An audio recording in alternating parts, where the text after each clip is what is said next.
We've got just a few minutes left, and that leaves the final of the 4 games, Forza Horizon 6. This is one, we talk about this every time there's a new Forza Horizon game where it's almost a victim of its own success in that it's become so good every time where it's almost tough to get excited about it because you're like, yeah, it's going to be awesome again. But I think this time, the setting is definitely worth getting fired up for, and that's Japan. Michael Hyam, I know you and I have talked about, you grew up with Japanese car culture a little bit. What was your reaction to seeing all the little details and new things that Playground is packing into Forza Horizon 6? Yes, this is the Forza Horizon I have been waiting for a very long time. And because, of course, Forza is known for embracing car culture, but taking the setting to Japan and through the developer showcase, understanding like how much they're integrating the environment and car culture and marrying those two things together, and how they're thinking of building that open world, having the dense cityscapes of Japan and also weaving in a lot of its nature. And, the Japanese cars have always been in Forza, but I think like having an emphasis on that is kind of like, that's how I grew up with cars as well, as someone who was in the import scene at a very young age and, customizing my own car in real life and, having some illicit activities in the streets with our cars, and going to import shows and car shows. Like we would pull up to some random ass parking lot and everyone would just like pull up in the parking lot, have our little makeshift car meet. And that's something that they're also emphasizing in this game as well from a multiplayer perspective, is having car shows built into that. So I do like that's a nice little touch there. But I'm excited to explore Japan through cars. And like, drifting has also been a part of Forza Horizon since its inception, I believe. But the toge scene and like toge as a piece of Japanese car culture being emphasized here as well.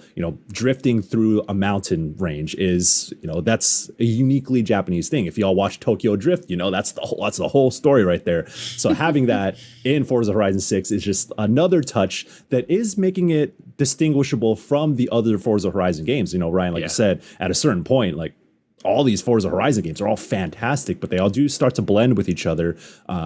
Other than its specific settings. But here, I think that, going to Japan and embracing it in a way that is, that they kind of haven't in the past, that's the thing that gets me excited about this entry in particular. Miranda, what'd you think of Forza Horizon 6? I saw a K-truck, so I'm happy. Yep. That's what I want to drive. That's all I'm going to drive. Like, I'm not here for to win the races. I think they drifted by one that was just traffic at one point in the presentation. There was one, we just saw another one, like at least in the back, and I was like, that's what I want. If you guys don't know, this is like a super cute little truck, and it's fantastic. But overall, though, I really miss Japan. If anything, that's what I see. It's like, oh man, I think I'm going to try to go with my friends this year, so hopefully I'll get to go visit.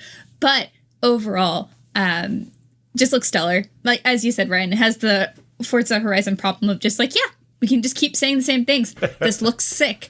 I like that they have stamp cards. They got a journal. They have collectible mascots. The first thing when I saw this, I was like, where's the mascots? Where's the mascot for the races? Like, each one should probably have one, right? Sounds like they have them because mascot culture is pretty big in Japan. So it just made sense. And they've got it. So I'm stoked. Stoked to just drive around and be a goofball. Fixer? Yeah, I really like the look of this as well. Again, I agree with you. Obviously, the success of these games have made it so hard to sort of, you look at it and go, yeah, it's more Forza Horizon, cool. The setting looks amazing. I love the idea of starting with a tourist and building your way up in that campaign, customizable garage, building like the whole open world estate. It looks really cool, and I think that's what I love about it the most, is starting fresh, building my way up, building my car collection. Yeah, I can't say enough. I agree with everything you guys have kind of said. Yeah, and by the way, you already got a Forza in your home turf. So yeah, I don't know, maybe that might, it's understandable if 4 might always be forever your favorite, but you know what? I love all of my Forzas the same way. They're all my children. Okay. I love them all the same. Okay. Yeah, you're gonna tell that to your Fable family as well. Leave my Fable kids alone. No, like I said, it's just I think my favorite thing about the Forza Horizon 6 presentation was just getting confirmation of what I'd already predicted on Unlocked previously, is that it is coming sooner rather than later. May 19th for this. So by the way, May, we now have Forza Horizon 6 and Lego Batman Legacy of the Dark Knight. So two completely different games that I'm very much looking forward to both of them. But Also, I can't wait to drive around this map. You know, it's more gorgeous than ever. The Forza Tech engine just looking even better than ever. I literally can't say a bad word about what I saw from Forza Horizon 6. I mean, they even added more accessibility features, which this is a series. Playground is, to their great credit, has really been one of the leaders, I would say, within Xbox game studios of advancing more and more accessibility features. They said Tokyo is 5 times larger than any Forza Horizon city before it. Wow. The estate that you can just like build out into this mega huge compound. I mean, it's awesome. And you already know it's going to play well. So 550 cars, that I wrote that down too. Like, man, it's just awesome. So, was last thing, one word answer from each of you. Was this your favorite of the now 4 Xbox developer directs, Michael? Ooh, it's close. Maybe yes. The clear obscure. I think of the one clear obscure one is probably still my favorite, but I would say probably yes. 2-word answer. Miranda? Yes. You didn't sound super confident, but I'm going to take that. Yes, answer. Yeah. Fixer, was this your favorite, or did one of the other ones jump out at you more? Yes, because I got to podcast with all of you. Aww. Oh, I love it.